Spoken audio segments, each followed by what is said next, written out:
If you're an author who wants to grow a consistent newsletter but has no idea what to actually include in the newsletter, this is for you. You're going to want to save this one. Many times when I talk to authors about a newsletter, they kind of roll their eyes and go, oh boy, something else to add to my to-do list. But a newsletter is actually one of the most powerful items in your marketing toolkit, and it's not as hard as you might think. I'm going to show you some of the easiest ways to create consistent content for your newsletter. If you're just starting off with a new newsletter, or if you have kind of abandoned your newsletter and haven't been consistent with it, I always tell authors to start simple and get fancy later. So this means starting with consistency first. So if you are brand new or if you want to revive it, start off with sending one newsletter a month.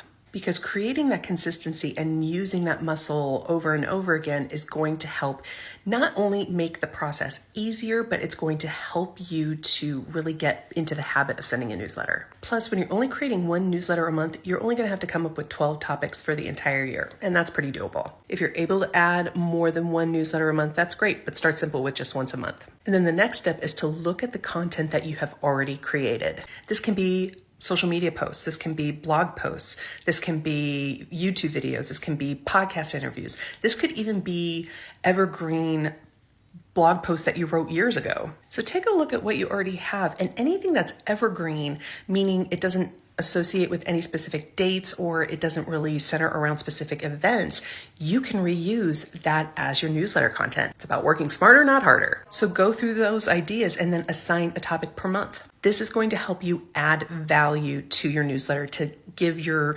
readers an added experience of your writing, of what you have to offer. It's not only going to be just about promoting your book. So when we focus on using our newsletter more as an avenue to provide more value and to give, when we do have a promotion where we want to ask for a sale or ask for a review, it's going to be more accepted and readers are going to be more open to taking part in that. The beauty of the newsletter is that you don't have to reinvent the wheel. You don't have to come up with a completely different set of content for the newsletter. You can use what you already have. And third, your newsletters do not have to be long. Put yourself in your ideal reader's shoes. If you opened your email and see this magnum opus email from someone, you might think, oh, I'll read it later. They don't have to be long. They can be short and they can direct them to a blog post or another link that you can drive traffic to your website. So when you can plan ahead and see that you have a topic assigned to each month, it's going to be much less overwhelming and it's going to be more doable. If you want some more guidance, I got you covered. Check out my newsletter starter kit for authors. It has everything that you need to get started with your newsletter.